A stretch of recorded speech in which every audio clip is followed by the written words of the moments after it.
Seguimos con más de Noticias Globovisión Salud, hoy hablando de las enfermedades gastrointestinales más frecuentes con la doctora Beatriz Pernalete. Pero antes de seguir con la entrevista, le vamos a presentar un material sobre la gastritis.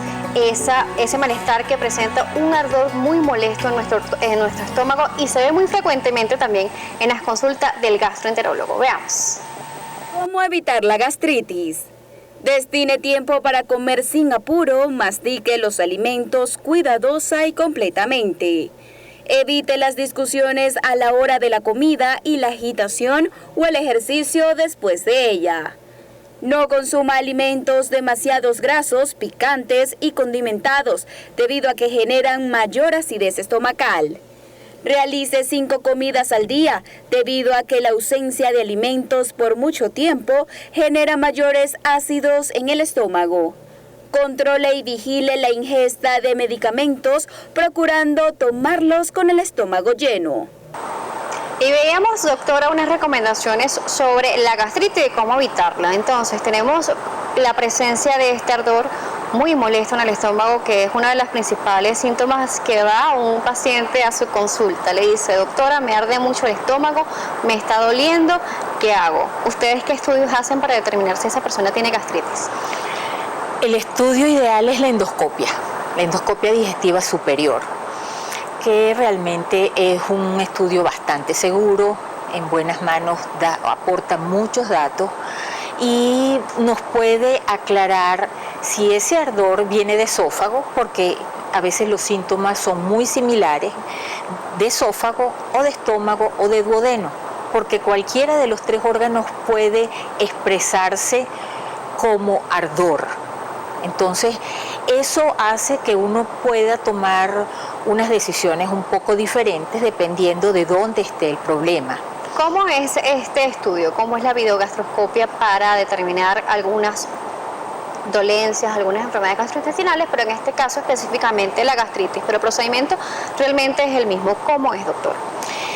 Es un procedimiento donde el paciente está acostado de medio lado y uno introduce una cámara que está al extremo de una manguerita que tiene 13 milímetros.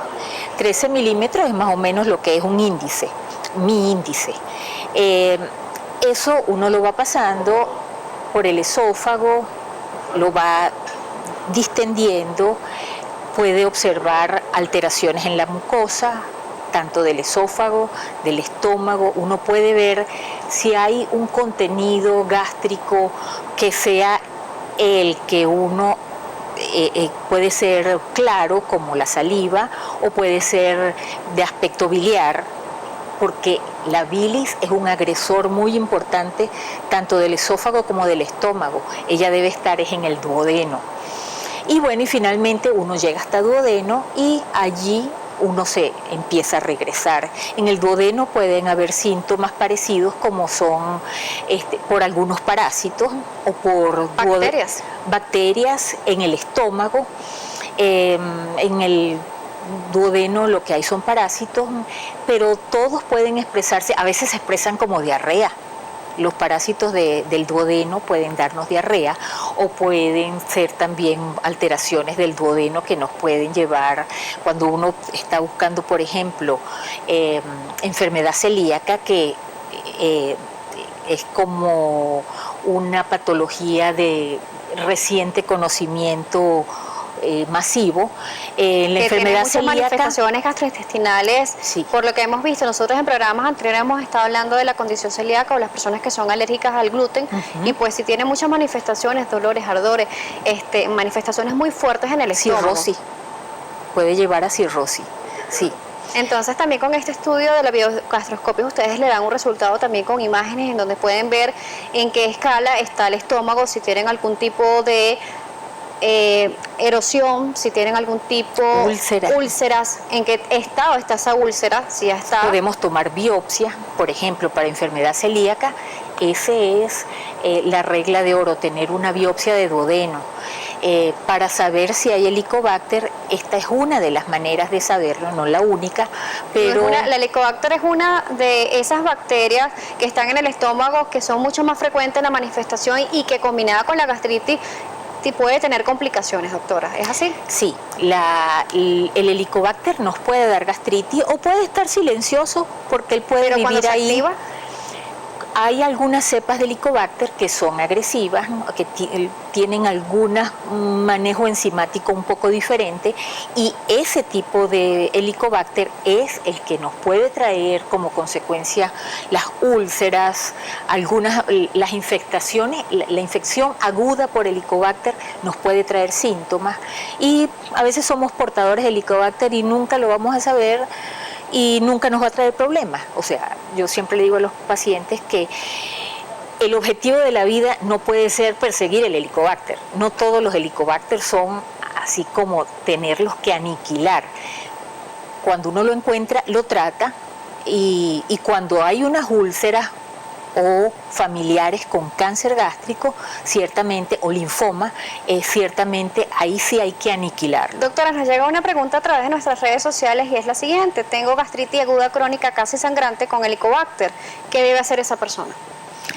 Debe seguir las recomendaciones de su médico, porque el médico le va a enviar un tratamiento que es fastidioso porque el Helicobacter es sumamente resistente, y mandamos un par de antibióticos, a veces 3 tipos de medicamentos, además del inhibidor de bomba, es decir, el protector gástrico. Es decir, a veces son 4 medicamentos que uno tiene que ingerir para tener más probabilidad de eliminarlo. También queremos aclarar ese mito que solamente la biogastroscopia se hace despierto y que es un estudio muy molesto. Ya se han avanzado, ya esta biogastroscopia se puede hacer con una anestesia general, doctora.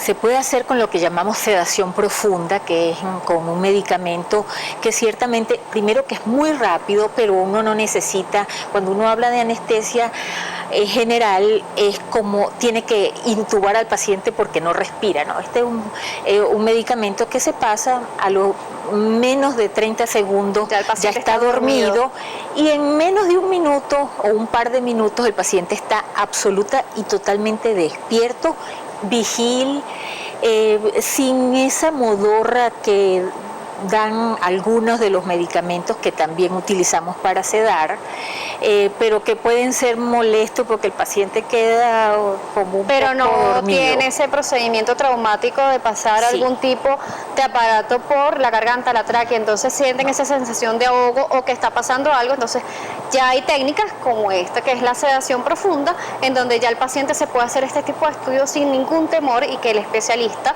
lo va a hacer en el tiempo indicado y que al momento de despertarse ya va a estar bien. Nosotros con esto vamos a hacer nuestra segunda pausa aquí en Noticias Globovisión Salud, recordándoles que aquí en Globovisión nos vemos todos.